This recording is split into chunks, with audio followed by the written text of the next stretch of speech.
दाऊदी साहब जो दाऊदी भी हैं और नदवी भी हैं, जामिया उसवतुल हसना के अकाबिर असातिज़ा किराम में आपका शुमार होता है। आप जामिया में उस्ताद तफसीर और हदीस और फ़िक़ा हैं। मैं आपसे अदब के साथ गुजारिश करता हूँ कि आप अपने खिताब बासवाब से हम सबको मक़बूल फरमाएँ। அடுத்தபடியாக பள்ளப்பட்டி ஜாமியா உஸ்வத்துல் ஹசனா நம் அனைவரின் மூத்த பேராசிரியர் ஹதீஸ் கலை வல்லுனர் ஷேகுல் ஹதீஸ் ஹஜரத் மௌலானா ஹபீப் முஹம்மது தாவூதி நதுவி ஹஜரத் அவர்கள் உரையாற்றுவார்.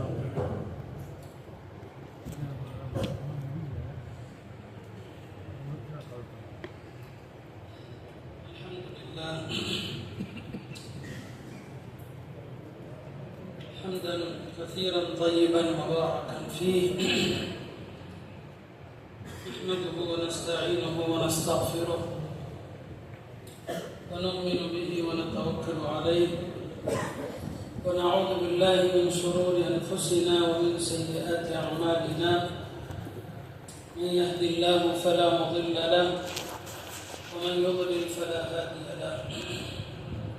أشهد أن لا إله إلا الله وحده لا شريك له وأشهد أن سيدنا ونبينا ومولانا محمدا عبده ورسوله أرسله ربه بالحق بشيرا ونذيرا وداعيا إلى الله بإذنه وسراجا منيرا. صلى الله تعالى عليه وعلى آله وصحبه وبارك وسلم تسليما كثيرا. أما بعد فأعوذ بالله من الشيطان الرجيم. بسم الله الرحمن الرحيم.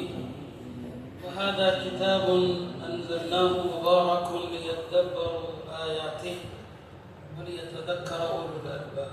صدق الله مولانا العظيم. சங்கிக்குரிய உலமாக்களே, பெரியவர்களே, மாணவர்களே, இன்றைய தினம் நாம் எல்லாம் ஒரு அருள் நிறைந்த முபாரக்கான ஒரு சபையில் இருக்கும். ஏனென்றால் இங்கே குர்ஆனை நிறைவு செய்த முன்னாள் பின்னால் ஹாஃபிஸ்களுக்குரிய ஒரு கௌரவிப்பு விழா. குர்ஆனோடு சம்பந்தப்பட்ட எல்லாமே அருள் நிறைந்தவை. அல்லாஹ் இந்த திருமறையை பற்றி பல இடங்களிலே சொல்வான், கிதாபன் அன்ஸல்னாஹு முபாரக். இது ஒரு பரக்கத்து நிறைந்த ஒரு வேதம். குர்ஆனுடைய பரக்கத் என்பது எண்ணிலடங்காத பரக்கத்து. பரக்கத்துகளிலும் அதிகம் குறைவு என்று பல்வேறு படித்தரங்கள் இருக்கிறது. குர்ஆன் தான் உலகத்திலேயே ஆகப்பெரிய பரக்கத்தாக இருக்கிறது. அருமையானவர்களே, குர்ஆனை பற்றி பல்வேறு சிறப்புகள் ஹதீஸ்களில் வருகிறது. அதில் ஒரு அற்புதமான ஒரு ஹதீஸ் நபி ஸல்லல்லாஹு அலைஹி வஸல்லம் அவர்கள் சொன்னாங்க. ஹஜ்ரத் அலி ரலியல்லாஹு அன்ஹு அவர்கள் அறிவிக்கிறார்கள், ஒரு முறை நபி ஸல்லல்லாஹு அலைஹி வஸல்லம் அவர்கள் சொன்னாங்க, நிறைய குழப்பங்கள் வரும், பல்வேறு வகையான குழப்பங்கள் இந்த உலகத்திலே தோன்றும். கேட்டாங்க, மல் மஹ்ரஜு மின்ஹா யா ரசூலல்லாஹ், அது போன்ற குழப்பங்கள் வருகிற காலத்திலே நாங்கள் எப்படி அதிலிருந்து தப்பிப்பது என்பதாக கேட்டாங்க. இப்போ நபி ஸல்லல்லாஹு அலைஹி வஸல்லம் அவர்கள் இந்த குர்ஆனை தான் சொன்னாங்க. குழப்பமான காலகட்டத்திலே இந்த குர்ஆன் இருக்கிறதே, அதுதான் உங்களுக்கு எல்லா வகையிலும் பாதுகாப்பானது, குழப்பங்களில் இருந்து உங்களை விடுவிக்கக்கூடியதுன்னு சொல்லிவிட்டு இந்த குர்ஆனுடைய சிறப்புகளை நபி ஸல்லல்லாஹு அலைஹி வஸல்லம் அவர்கள் ஒவ்வொன்றாக அடுக்கினார்கள். சொன்னாங்க, குர்ஆன்ங்கிறது என்ன? ஃபீஹி நபஉ மா கப்லக்கும். இந்த குர்ஆன்ல உங்களுக்கு முன் வாழ்ந்த எல்லா சமுதாயங்களுடைய வரலாறும் இருக்கிறது. திருமறை பல இடங்களிலே பல நபிமார்களுடைய வரலாறு, பல சமுதாயங்களுடைய வரலாறு அல்லாஹ் இந்த திருமறையிலே சொல்லி இருக்கிறார். இந்த திருமறையில் பின்னால் நிகழவிருக்கிற, பின்னால் நடக்கப் போகிற பல விஷயங்களை பற்றிய தகவல்களை அல்லாஹ் இந்த குர்ஆனில் சொல்லி இருக்கிறார். இந்த குர்ஆன்ல உங்களிடையே நடக்கிற எல்லா விஷயங்களுக்குமான தீர்வு இந்த குர்ஆனில் இருக்கிறது. இந்த குர்ஆன் என்பது ஒரு திட்டவட்டமான நூல். அது ஒரு விளையாட்டு பொருள் அல்ல. அது வெறும் வாசிப்பதற்கு, பொழுதுபோக்குக்கு வாசிக்கிற நூல் அல்ல. எல்லா விஷயங்களையும் தெளிவுபடுத்தக்கூடிய ஒரு நூல். யார் குர்ஆனுடைய ஒரு சட்டத்தை ஒரு அகம்பாவத்தினால, கற்பனையினால புறக்கணி புறக்கணிக்கிறானோ அல்லாஹ் அவரை முறித்து விடுவான்னு சொல்லி மன் தரக்கஹு மின் ஜப்பாரி கஸமஹுல்லாஹ். இது நமக்கு ரொம்ப படிப்பினைக்குரிய ஒரு வாசகம். குர்ஆனுடைய ஒரு சட்டத்தை யார் அகம்பாவத்தோடு விடுகிறானோ கஸமஹுல்லாஹ், அல்லாஹ் அவனை முறிச்சிருவான். குர்ஆனுடைய சட்டத்தை அகம்பாவத்தோடு முறிப்பது என்றால் என்ன? அல்லாஹ்வுடைய ஒரு சட்டம் சொல்லப்படுது.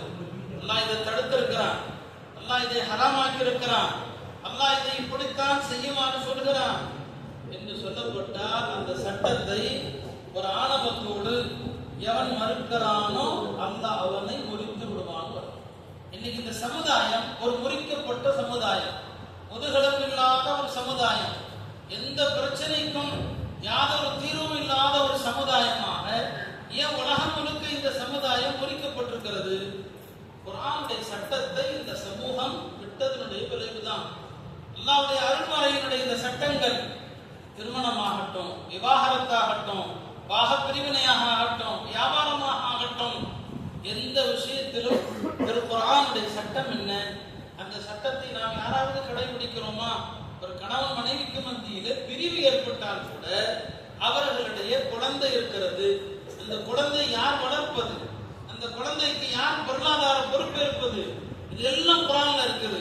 இந்த சட்டங்களை இன்னைக்கு யாராவது மதிக்கிறோமா? ஒரு கணவன் தலாக் சொல்லிவிட்டாலும் அந்த பெண்ணுக்கான இத்தாகார ஜீவனாம்சம் கொடுக்கணும், இது யாருமே மதிக்கிறது இல்லை. அவன் எங்க இத்தா இருக்கணும் எல்லாமே குர்ஆன் நமக்கு சொல்லித் தருது.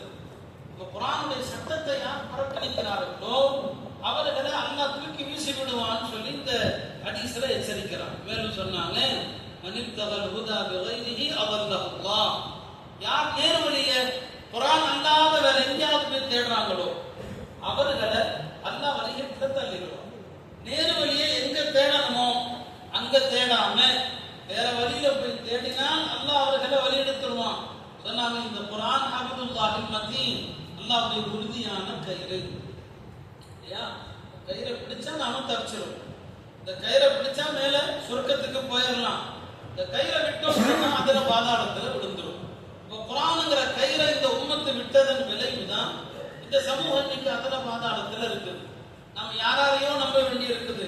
இப்போ இது ஹபிதுல்லாஹில் மதீன் சொன்னாங்க, இதான் திக்ருல் ஹகீம், இதுதான் ஞானம் நிறைந்த அறிவுரை. இதுதான் எத்தனையோ தத்துவங்கள், அதை போய் படிக்கிறோம், இதை போய் படிக்கிறோம், பல்வேறு தத்துவ நூல்கள். குர்ஆன்ல இல்லாத ஞானமா என்ன, குர்ஆன்ல இல்லாத அறிவுரையா என்ன? இந்த குர்ஆன் என்னங்க, அதுல எவ்வளவு பெரிய தத்துவங்கள் இருக்கிறது. சொன்னாங்க, சிராத்துல் முஸ்தகீம், இந்த குர்ஆன் தான் நேர்வழியை காட்டும். அடுத்து இன்னும் அழகான விஷயங்கள் சொன்னாங்க. இந்த குர்ஆனை யார் ஓதுகிறாரோ, யார் இந்த குர்ஆனை விளங்குகிறாரோ, எந்த தவறான கொள்கைகளும் அவரை வழிகெடுத்து விட. உலகத்துல பல்வேறு தவறான பாதைகள், பல்வேறு தவறான சித்தாந்தங்கள், எது சரி தெரியல ஒரு மனிதனுக்கு, குர்ஆனை எடுத்து விடுங்க. இந்த குர்ஆனை படிக்கிறவனை எதுவுமே அவனை தடுத்து விடாது, எதுவுமே வழிகெடுத்து விடாதுன்னு சொன்னாங்க. அழகான ஒரு ஹதீஸ். மேலும் சொன்னாங்க, இந்த குர்ஆன் இருக்கிறதே அது நாவுகளுக்கு கஷ்டமாக இருக்காதுன்னு சொன்னாங்க.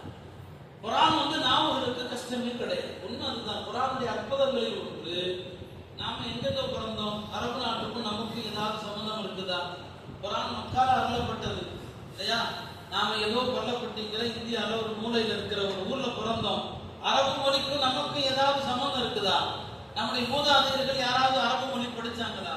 ஒரு சம்பந்தம் இல்லாத மொழி நாவுல லேசா வராது. ஆனா இங்க அப்படி இல்லை. எந்த குழந்தையும் குர்ஆனை ஓத முடியும், குர்ஆனை மனப்பாடம் செய்ய முடியும். குர்ஆன் நாவுகளுக்கு லேசு. சில சகோதரர்கள் நான் மனம் புண்படுவதற்கு சொல்லல, குர்ஆனுடைய அற்புதத்தை சொல்றேன். பேச முடியாது, திக்குவார். ஆனா குர்ஆன் அழகா ஓதும். குர்ஆன் அழகா ஓத முடியும் அவங்களால. குர்ஆன் ஓதுனா அவங்களுக்கு நாவு திக்காது. அப்ப இந்த ஹதீஸ் அந்த அற்புதத்தை சொல்லுது. குர்ஆன் நாவுகளுக்கு கஷ்டமாக இருக்காது. எல்லா நாவுகளுக்கும் குர்ஆன் லேசுதான். குர்ஆன் மட்டும் ஓத முடியாது, குர்ஆன் ஓத வராது அப்படின்னு சொல்றது இருக்குது. இந்த ஹதீஸ் அடிப்படையில பார்த்தா அது பொய். அவர் முயற்சிக்கிறதுக்கு அவ்வளவுதான். குர்ஆன் எல்லாருக்கும் வரும், எல்லாருமே குர்ஆன் அழகா ஓத முடியும்னு சொன்னாங்க. மேலும் சொன்னாங்க, உலமாக்களுக்கு ரொம்ப தேவையான வார்த்தை. உலகத்துல எல்லா பொருளும் இது போதும் அப்படின்னு நினைச்சாருமா, குர்ஆன் மட்டும்தான் அறிஞர்களுக்கு போதுமே, நிறைய ஓதிட்டோம், போதுமே குர்ஆனை நிறைய படிச்சிட்டோம், குர்ஆன் போதும் என்ற மனோநிலைக்கு அறிஞர்களை ஒருபோதும்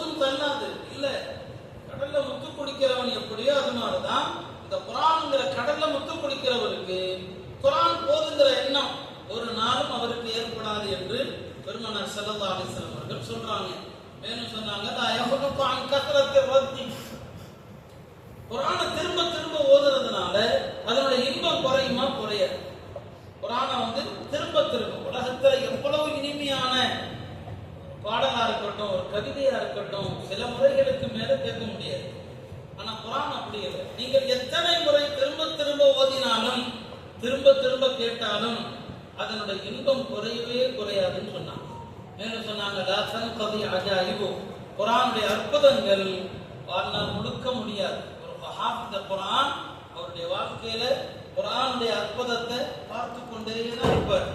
குர்ஆனுடைய அற்புதத்தை ஒரு மனிதன் பார்த்தாக வேண்டும். அதனுடைய அற்புதங்களுக்கு முடிவில்லை. குர்ஆனோடு நெருங்கிய தொடர்புடையவர்கள் ஒவ்வொரு நாளும் ஒவ்வொரு அற்புதத்தை பார்ப்பாங்க. ஒவ்வொரு காலத்துல ஒவ்வொரு அற்புதத்தை பார்ப்பாங்க. குர்ஆன் அற்புதங்களை காட்டிக்கிட்டே இருக்கும். அதனாலதான் ஜின்னுகள் கூட இந்த குர்ஆனை கேட்டபோது என்ன சொன்னாங்க? இன்னா சமிஅனா மின்ஹு குர்ஆனன் அஜபா, நாங்கள் ஒரு ஆச்சரியமான குர்ஆனை கேட்டோம், ஆச்சரியமான குர்ஆனை கேட்டோம். இந்த குர்ஆனை பற்றி ஜின்னுகள் வர்ணித்தது, யஹ்தி இலா ருஷ்தி, இது நேர்வழியின் பக்கம் வழிகாட்டும் என்று இந்த ஜின்னுகள் கூட அல்லாஹ்வுடைய குர்ஆனை பற்றி ஆச்சரியமான வேதம் சொன்னது. நாம் மனித இதயங்கள் ஜின்னுகளுடைய இதயங்களை கிடைக்கிறது இல்லையா? நாம் இந்த குர்ஆனை கொண்டு இன்பமுடையாமல் இருக்கிறோம், திருமறையை கொண்டு இன்பமுடையாமல் இருக்கிறோம் என்று சொல்லிவிட்டு இறுதியில சொன்னாங்க, மன் கால பிஹி சுத்திக, யார் குர்ஆனை கொண்டு பேசுவாரோ அவர் சமூகத்தில் மெய்யர், உண்மையாளர் என்று போற்றப்படுவார். குர்ஆனை பேசுங்க, குர்ஆன்ல உள்ளதை சொல்லுங்க. குர்ஆனை கொண்டு பேசுபவர் சுத்திக, வமன் அமில பிஹி உஜிர, யார் இந்த குர்ஆனை கொண்டு அமல் செய்வாரோ அவர் மகத்தான கூலி கொடுக்கப்படுவார். வமன் ஹக்கம பிஹி அதல, குர்ஆனை கொண்டு தீர்ப்பு செஞ்சா கரெக்டா இருக்கும் அவருடைய தீர்ப்பு. அல்லாஹ்வுடைய வேதம் அதை கொண்டு தீர்ப்பு செஞ்சா தீர்ப்பு கரெக்டா இருக்கும். குர்ஆன்ல பல இடங்கள்ல வரும், இதா துஉ இலல்லாஹி வ ரசூலிஹி லியஹ்கும பைனஹும் அன் யகூலு சமிஅனா வ அதானா, ஈமான் கொண்ட மக்கள் வாங்க உங்களுக்கு நமக்கு மத்தியில அல்லாஹ்வுடைய வேதத்தின்படி தீர்ப்பு செய்வோம் அப்படின்னு கூப்பிடப்பட்டா சமிஅனா வ அதானா, நாங்க கட்டுப்பட்டோம். குர்ஆன் என்ன சொல்லுதோ அதற்கு நாங்க கட்டுப்படுகிறோம். அப்ப குர்ஆனை கொண்டு யார் தீர்ப்பளிக்கிறாரோ அவர் நேர்மையாகத்தான் தீர்ப்பளிப்பார். யார் இந்த குர்ஆனின் பக்கம் மக்களை அழைக்கிறாரோ அவர் நேர்வழி காட்டப்படுவார் என்று அழகான நீண்ட ஹதீஸை நபி ஸல்லல்லாஹு அலைஹி வஸல்லம் அவர்கள் இங்கே நமக்கு உணர்த்தினார். கருமையானவர்களே, பெருமானார் ஸல்லல்லாஹு அலைஹி வஸல்லம் சொன்னாங்க, இன்ன லில்லாஹி அஹ்லீன், அல்லாஹ்வுக்கு குடும்பத்தார் இருக்கிறாங்கன்னு சொன்னாங்க. அல்லாஹ்வுக்கு குடும்பத்தினர் இருக்கிறாங்கன்னு சொன்னாங்க. மக்கள் கேட்டாங்க, யார சொல்லலாம், அல்லாஹ்வுடைய குடும்பத்தார் யாரு? சொன்னாங்க, ஹும் அஹ்லுல் குர்ஆன், குர்ஆனுடைய மக்கள் தான் அல்லாஹ்வுடைய குடும்பத்தார். ஹும் அஹ்லுல்லாஹி வ ஹாஸத்து, குர்ஆனோடு தொடர்புடைய மக்கள் அல்லாஹ்வுடைய குடும்பத்தினர் மட்டுமல்ல, அல்லாஹ்வுக்கு நெருக்கமான வேண்டப்பட்ட மக்கள்.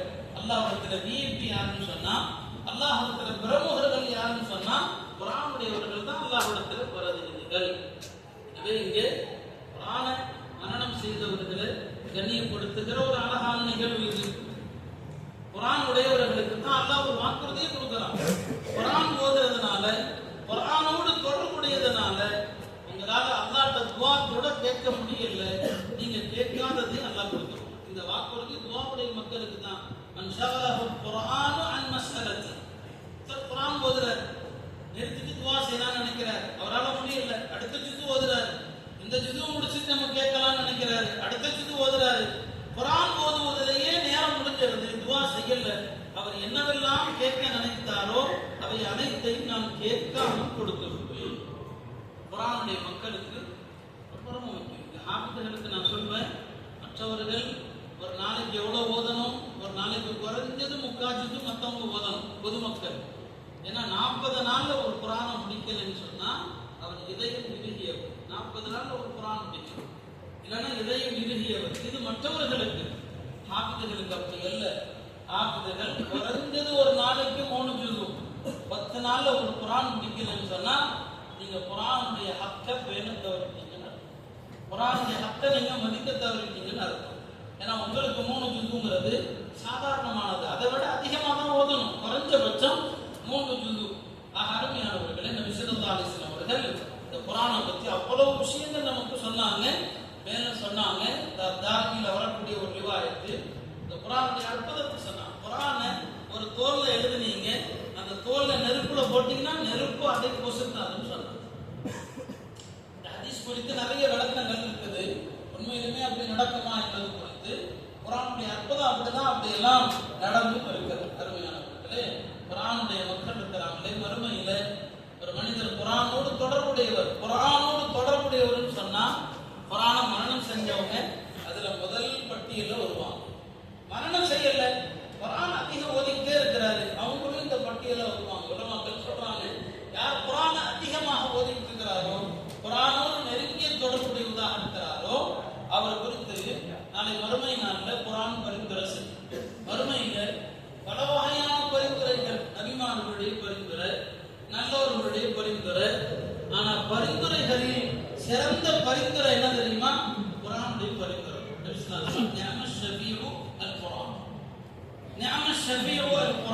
பரிந்துரை செய்வோரில் சிறந்த பரிந்துரை திருக்குர்ஆனுடைய பரிந்துரை தான். குர்ஆனுடைய பரிந்துரை கிடைத்தவருக்கு வேற எந்த பரிந்துரையும் தேவையில்லை. குர்ஆன் என்ன பரிந்துரை செய்யும்? அல்லாஹ் சொல்லும், எல்லாம் இவருக்கு ஹிலியத்தில் கராமா, இவருக்கு அழகான ஆபரணங்கள், கண்ணியமான ஆபரணங்களை இவருக்கு அணிவிக்க செய்யும் என்று சொல்லும். அல்லாஹ் அணிவிப்பான். அடுத்து சொல்றது, அல்லாஹ் இவருக்கு கிஸ்வத்துல் கராமா, இவருக்கு அழகான ஆடை அணிவியார்கள். இந்த ஹாஃபிதுகளுக்கெல்லாம் அழகா அணிந்து வச்சிருக்கிறோமா இல்லையா? அந்த மாதிரி அழகான ஆடை அணிவிக்க சொல்லப்படும். நல்ல அழகான ஆடையை கொடுப்பான். அடுத்து அந்த குர்ஆன் சொல்லும், அல்லாஹ் இவருக்கு தாஜுல் கராம், இவருக்கு அழகான கிரீடத்தை இவருக்கு அணிவிக்கணும் சொல்லி, கிரீடத்தை அணிவிக்க சொல்லி அல்லாஹ் தஆலா குர்ஆனுடைய பரிந்துரை ஏற்று அவர்களுக்கு கராமத்துங்கிற அந்த தாஜுல் கராமத்தை அனுபவிப்பான். இறுதியில அந்த குர்ஆன் சொல்லும், அல்லாஹ் இருந்த அனுபவம், இந்த ஹாஃபித குர்ஆனை நீ பொருந்திக்கொள் என்று குர்ஆன் சொல்லும். அல்லாஹ் சொல்லுவான், நான் பொருந்திக் கொண்டேன், இனி அவர் மீது என்னுடைய அதிருப்தி என்கிற பேச்சுக்கே இடமில்லைன்னு சொல்லி. எனவே அருமையான குர்ஆனுடைய சிறப்புகள் அதை இந்த ஒரு மஜ்லிஸில் அல்ல, ஹதீஸிலே வந்தது போல தன்கதி அஜாயிபு, குர்ஆனை பற்றிய தகவல்கள், குர்ஆனை பற்றிய செய்திகள், அதை பேசிக்கொண்டே இருக்கலாம், மணிக்கணக்கில் பேசலாம். இங்கு நான் சொல்லிக்கொள்ளக்கூடிய ஒரே ஒரு விஷயம்தான், பெருமானார் ஸல்லல்லாஹு அலைஹி வஸல்லம் அவர்களது குணத்தை பற்றி அன்னை ஆயிஷா ரலியல்லாஹு அன்ஹா அவர்கள் கேட்கப்பட்டது. அன்னை ஆயிஷா அவர்கள் எவ்வளவு ரத்தின சுருக்கமான, எவ்வளவு யதார்த்தமான ஒரு பதில சொன்னாங்க. பெருமானாருடைய குணம் என்னங்க அப்படின்னா சொன்னாங்க, கான குலுக்கு நபி ஸல்லல்லாஹு அலைஹி வஸல்லுடைய குணம் என்னவாக இருந்தது? குர்ஆனாகவே இருந்தது. அப்படியானா இதுல எனக்கும் உங்களுக்கும் ஒரு பெரிய படிப்பனையும் பெரிய சிந்திக்க வேண்டிய விஷயம் இருக்குது. குர்ஆன் நம்முடைய குணமாக இருக்க வேண்டும் என்றால் நீங்க குர்ஆன்ல உங்களை தேடணும். குர்ஆன் மனிதர்களை பற்றி பல இடங்களில் படம் போட்டு காட்டுகிறது. குர்ஆன் காஃபிர்களையும் சொல்லுது, குர்ஆன் நயவஞ்சகர்களையும் சொல்லுது, குர்ஆன் பாவிகளையும் சொல்லுது, குர்ஆன் உயர்ந்த தரத்தில் இருக்கிற முஃமின்களையும் சொல்லுது. குர்ஆன் நல்லறம் பாவி எல்லாம் கடந்து செய்கிறானே எல்லாத்தையும் சொல்லுது. நீங்க குர்ஆன்ல உங்களை தேடணும். அஹ்னஃப் இப்னு கைஸ்ங்கிற ஒரு தாபி, அவங்க ஒரு ஆயத்தை ஓதுனாங்க, அன்ஸல்னா இலைக்கும் கிதாபன் ஃபீஹி திக்ருக்கும், உங்களுக்கு ஒரு வேதத்தை நாம் வழங்கி இருக்கிறோம், அதில் உங்களையும் சொல்லி இருக்கிறோம். ஃபீஹி திக்ருக்கும் என்பதற்கு அவர் அப்படி விளக்கம் கொடுக்கிறார், உங்களையும் சொல்லி இருக்கிறோம். அப்ப என்னுடைய ரப்பு சொல்றானே, நான் குர்ஆன்ல இருக்கிறேன்னு சொல்லி, நான் எங்க இருக்கிறேன்? அவர் தன்னை தேடல, தேடுனா குர்ஆன்ல அல்லாஹ் காஃபிர்களை பத்தி சொல்றான் இல்லையா, அதையெல்லாம் படிக்கிறாரு. அவர் சொல்றாரு, இல்ல இந்த குணங்கள் என்கிட்ட இல்லை, நான் காஃபிர் இல்லையா. அப்ப அடுத்து மூமின்களை பத்தி அல்லாஹ் சொல்றான் திருக்குர்ஆன்ல பல இடங்கள்ல. மூமின்கள் யார்? இன்னமல் முஃமினூன் அல்லதீன இதா ذكرல்லாஹ் வஜிலத் குலூபுஹும் வ இதா துலியத் அலைஹிம் ஆயாத்து ஸாதத்ஹும் ஈமானா. இதெல்லாம் படிக்கிறாரு. அப்ப அவர் பார்க்கறாரு, இந்த நிலை என்கிட்ட இல்லை, இவ்வளவு பெரிய தன்மைகள் என்கிட்ட இல்லை. அப்ப இந்த மூமின்களுடைய பட்டியலே நான் இல்லை, காஃபிர்களும் இல்லை. அப்படியானா நான் எங்க இருக்கிறேன் இல்லையா? நீங்க குர்ஆன்ல உங்களை தேடணும். குர்ஆன் நல்லவர்களை பற்றி சொல்கிற தன்மைகள் எதெல்லாம் உங்கள்கிட்ட இருக்குது அதெல்லாம் டிக் பண்ணுங்க, எதெல்லாம் இல்லை, எதெல்லாம் மைனஸா இருக்கு எல்லாத்தையும் பாருங்க, நீங்களே உங்களுக்கு மார்க் போடுங்க. கடைசியா பாக்குறாரு, குர்ஆன்ல நான் எங்க இருக்கிறேன் தேடல. ஏன்னா நல்லவர்கள் குர்ஆனை ஓதி ஓதி என்ன செய்வாங்க? திரும்ப திரும்ப தேடுவாங்க. இமாம் ஷாஃபி ரஹ்மத்துல்லாஹி அலைஹி இடத்துல ஒரு மனிதர் கேட்கிறார், இது பொதுமக்களுக்கு புரியாது, நான் இருந்தாலும் சொல்றேன். இஜ்மான்னு ஒண்ணு இருக்குது மார்க்க சட்டங்கள்ல, இஜ்மாக்கு குர்ஆன்ல ஆதாரம் எங்க இருக்குதுன்னு கேட்கிறார். இமாம் ஷாஃபி ரஹ்மத்துல்லாஹி 3 நாள் குர்ஆன் ஓதுனாங்க. 3 நாள் ஓதலாம். 3வது நாள் முடித்து விட்டு 4வது நாள் அவரை கூப்பிட்டு சொன்னாங்க, எனக்கு குர்ஆனில் ஆதாரம் கிடைச்சிருச்சுப்பா, ஒரு ஆயத்தை ஓதுனா எத்தனைய வைரஸ் மீறி இந்த ஆயத்தை ஓதி இதுல ஆதாரம் இருக்குது. இப்போ அவங்க குர்ஆனை காலையில மாலையில ஓதிக்கிட்டே இருப்பாங்க. அஹ்னஃப் இப்னு கைஸ் ஓதுறாரு, தேடுறாரு. ஒரு இடத்துல சொன்னாரு, இந்த இடத்துல நான் கிடைச்சிட்டேன், இந்த ஆயத்துல அல்லாஹ் என்ன சொல்லியிருக்கிறான், இந்த ஆயத்துல அல்லாஹ் என்ன சொல்லியிருக்கிறார், அது எந்த ஆயத்து? அல்லாஹ் மூமின்கள்ல ஒரு சாராரை பத்தி சொல்றான், வாஹரூன அக்ரஃபு மினல் மூமினீன். மூமின்கள்ல சில பேர் இருக்கிறாங்க, நாங்க செஞ்ச பாவத்தை ஒப்புக்கொண்டவர்கள், கலப்பு அமலன் சாலிஹன் வாஹர செய்ய, நல்ல அமலையும் செஞ்சிருப்பாங்க, தீமைகளையும் செஞ்சிருப்பாங்க. அசல்லாஹு அன் யதூப அலைஹிம், அல்லாஹ் அவர்களுடைய பாவ மன்னிப்பை ஏற்கலாம் சொன்னார். இந்த ஆயத்தை நான் இருக்கிறேன், இந்த ஆயத்துல தான் நான் அருமையான குர்ஆன்ல உங்களை தேடும். குர்ஆன் கூட உங்களுடைய தொடர்பு அதிகப்படுத்துது. சங்கையான இந்த ரமதானுடைய மாதம் வரப்பட்டது. ரமதான்ல நம்முடைய தொடர்பெல்லாம் குர்ஆனாகத்தான் இருக்கணும். குர்ஆனை தவிர வேறு எந்த பேச்சும் ரமதான்ல இருக்கக்கூடாது. அல்லாஹ் இதோ இந்த ஹாஃபிதுகளுடைய வாழ்க்கையில குர்ஆனை கொண்டு அல்லாஹ் அருள்படங்கள் செய்து இவர்களை கொண்டு நிறைய முப்பாதுகள், குர்ஆனை மரணம் செய்தவர்கள் உருவாகுவதற்கு அல்லாஹ் ஒரு காரணமாக மதரசாவுடைய நிறுவனர் அருமை நண்பர் அப்துல்லா ரஷாதி அவர்கள், நானும் அவரும் இங்கே ஜாமியால ஒரே காலகட்டத்தில் தான் வந்தோம். இருந்தவர்களுக்கும் எனக்கும் ஒரே வருஷ காலம் தான், 28 வருஷம் நட்பு. அல்லாஹ்வுடைய கிருபையிலே இந்த நட்பு சொர்க்கம் வரைக்கும் தொடரட்டும். எல்லா விஷயங்களையும் அதில் ரொம்ப பாசத்தோடு பகிர்ந்து கொள்வாங்க. அதிர்ந்தவர்களுடைய அவங்க மதரசாவுடைய தியாகங்களோடு அர்ப்பணிப்புகளோடு இவ்வளோ பெரிய ஒரு நிறுவனத்தை உருவாக்கி இருக்கிறாங்க. அது நல்லா அதனுடைய முயற்சியை பார்க்கும் செய்வாங்க. இந்த நிறுவனத்திற்கு உதவி செய்கிற பெருமக்கள் எல்லோரையும் எல்லாம் பொருள் செய்வாங்க. இங்கே பட்டம் பெறுகிற வாஹர் தாவானா அல்ஹம்துலில்லாஹ். அஸ்ஸலாமு அலைக்கும்.